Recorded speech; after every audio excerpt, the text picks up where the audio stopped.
mentioned about another political attack po ito ng Kamara po sa inyo at sa inyong opisina. Yes, nabanggit ko kanina sa statement ko no na kapareho lang ito nung nangyari noong nakaraang taon. Noong nakaraang taon nagdrama ay confidential funds. Ngayon naman ngayong taon naman ito na namang sa Committee on Good Governance. Ma'am, you did not take an oath during your interview. Yes, rightly so. Kasi nagpadala sila ng rules at pinag-aralan ko yung rules nila. Nakalagay doon sa rules nila na witnesses lang yung mag-o-oath. Paulit-ulit na sinabi kanina na resource person ako. So sabi ko, bakit naman ako mag-o-oath na resource person ang sinabi sa akin? Malaki po ang pinagkaiba ng witness at resource person. Ma'am, may nabanggit na po ng impeachment. Sabi niya, ma'am, prelude na to sa Oh, yeah. Very obvious. Very obvious yung kanilang ginagawa na nagpa-practice sila o anong gagawin nila para sa impeachment. Efforts will prosper po? Hindi ko masabi yan. Hindi ko masabi yan na kung mag-prosper or hindi. Pag nandyan na, sasagutin natin, then iwan na natin sa Congress. Ma'am, pero hindi po ba kayo sa mga binanggit sa privilege speech, yung gagawin nilang basihan for the, sabi ninyo ay impeachment possible, ano po yung magiging tugon po ninyo doon sa mga nabanggit? Antayin natin yung articles of impeachment. Doon tayo magbabase kung ano yung isasagot natin dahil hindi naman natin alam kung ano talaga yung final na isusulat nila. Nagtitesting sila ngayon kung ano yung gagawin nila. But how do you say, ma'am, na testing po ito for impeachment? Oo. Paano niyo po nasabi? Kasi nagsabi na siya kanina, diba? Determination of malfeasance, nonfeasance, misfeasance. So, ibig sabihin, merong ginawang mali. Vice, And you say, and that for you? bakit po parang kayo sa mga congressman kahit alam nyo na kayo mismo yung iimbestigahan dito sa bansa? Opo, nakatanggap ako ng invitation mula sa kanila para sa pagdinig ngayong umaga na ito. At marami sa mga opisyal ng Office of the Vice President nakatanggap din ng invitation. And lahat sila, ako yung pinadala nila na authorized representative nila. Kaya nandito. Bakit hindi kayo nagdalawang isip na hindi lumalaw? Kasi ng second budget committee hearing, hindi po kayo. Para matapos na kaagad, para masabi ko na kung ano yung posisyon ko at ma-lodge na kaagad dyan na nag-attend ang Office of the Vice President. Ma'am, sakaling ipatawag ulit ka 700 million na budget for 2025 na pinapose ng House. Yes sir. Kung ano man yung budget na lalabas sa GAA, yun yung gagamitin ng Office of the Vice President. Dadali po kayo sa September 23 plenary debates ng budget niyo po ng House. Hindi pa namin nagpag-usapan sa opisina kung ano yung gagawin para sa plenary debates. But we will let you know kung nandoon kami. Nakapag-coordinate po ba kayo kay Tom Adio? Na budget sponsor? Sumulat siya sa aming opisina at sinagot ko siya. Sabi ko, nagsabit na kami lahat ng documents na kinakailangan nila at iniiwan na namin to the pleasure of Congressman Martin Romualdez ang budget. Ma'am, nung opening po nung plenary debate, sinabi po ni Martin Romualdez, ni Speaker po, na hindi daw ito tolerate ng House ang hypocrisy and Huwag daw magturo ng kamay. huwag daw magturo ng kamay, ng mga daliri, kamay. Misuse of funds. Yan yung ginagawa nila ngayon di ba? Nagtuturo sila ng daliri nila, ilang daliri yung nandyan sa loob ngayon na ginawa ko daw. Ma'am, kung hindi kayo patatakbo ng 2028, tatakbo kayo ng 2025. Sandali sir, ang layo ng 2034. 25. Hindi ako tatakbo sa 2025 elections. Magpapahinga ako for midterm elections. Ma'am, ang nasabi pala ni Speaker is yung hindi daw rin ito tolerate ang hypocrisy and evasion. Ano pong reaction nyo doon? Pero wala naman po siya pinangalanan. Malamang ako yon dahil tinatanong ninyo ako ngayon about sa kanyang speech at sinasabi ko kung ano yung ginagawa nila ngayon dyan sa loob, yan yung inilarawan niya sa kanyang speech. Ma'am, you requested the committee to terminate the hearing. Oo nga, oo. Ma'am, you requested... Thank you, Wala ma'am. naman na tayo, lunch break na. Thank you, ma'am, for accommodating us. Ma'am, you requested the committee to terminate na po itong hearing. Why not? Kasi yun yung posisyon ko. Nagpa-practice sila kung ano yung kakagat sa impeachment. Kahit anong gawin nila, wala talaga kaming ginawang mali sa Office of the Vice President. Yan ang rason kung bakit ayaw pumunta ng mga tiga-Office of the Vice President. At sinabi nila ako na lang yung ipapadala nila. Ma'am, sa next hearing, Notice of disallowance. Sagutin niyo na po ng OPP yung notice of disallowance. May 6 months kami. When do you plan to submit po? I think January ata yung... I do not have the timelines right now, sorry. ma'am, sa next hearing nitong good government, natin pa ba kayo or enough na yung kanina? Magdedepende yan sa kung anong gagawin nila sa loob ng committee.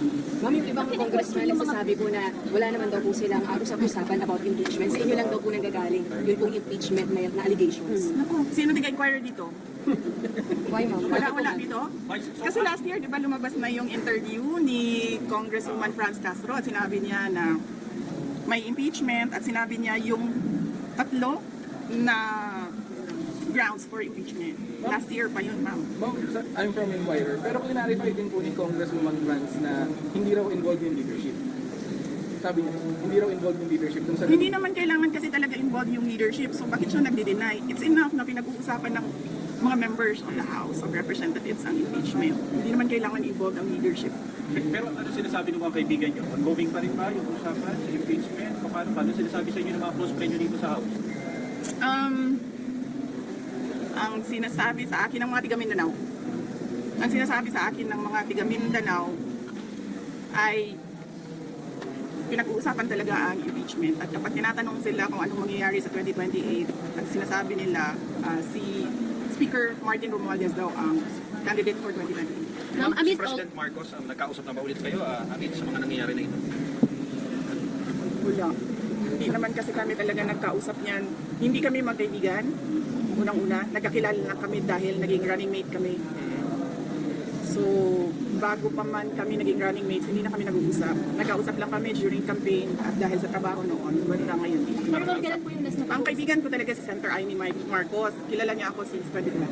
Pero ma'am, kailan po yung last na pag-usap niyo po ng Nung nag-tender ako ng resignation, yun yung last na nagkausap kami ni President Ma'am, do you Marcos. think kung si President Marcos magsalita no, para sa inyo on behalf of you, baka maayos kaya itong nangyayari dito sa Kongreso?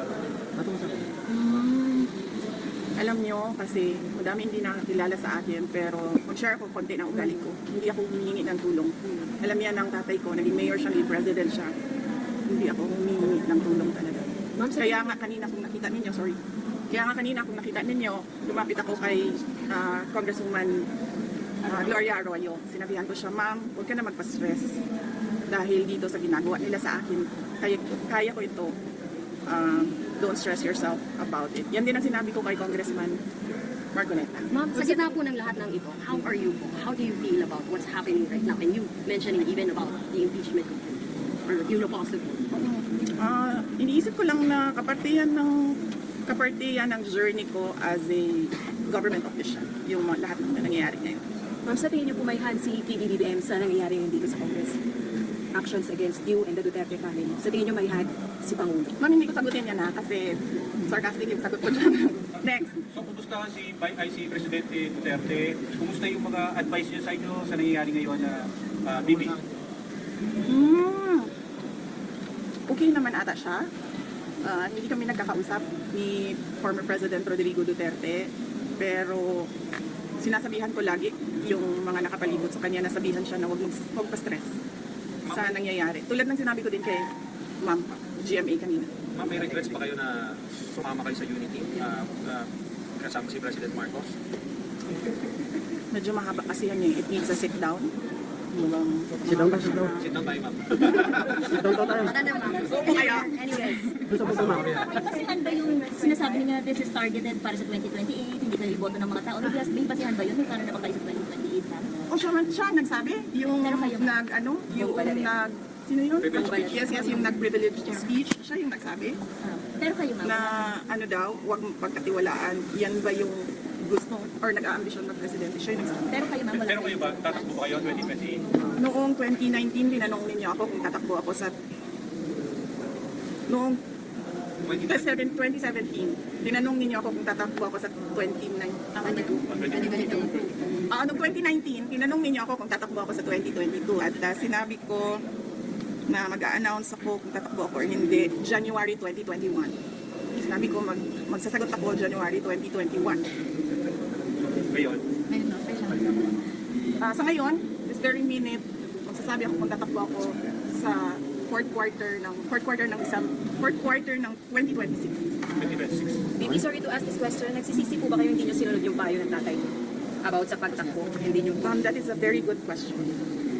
It needs a sit down. Bibigyan kita ng pakonti ngayon.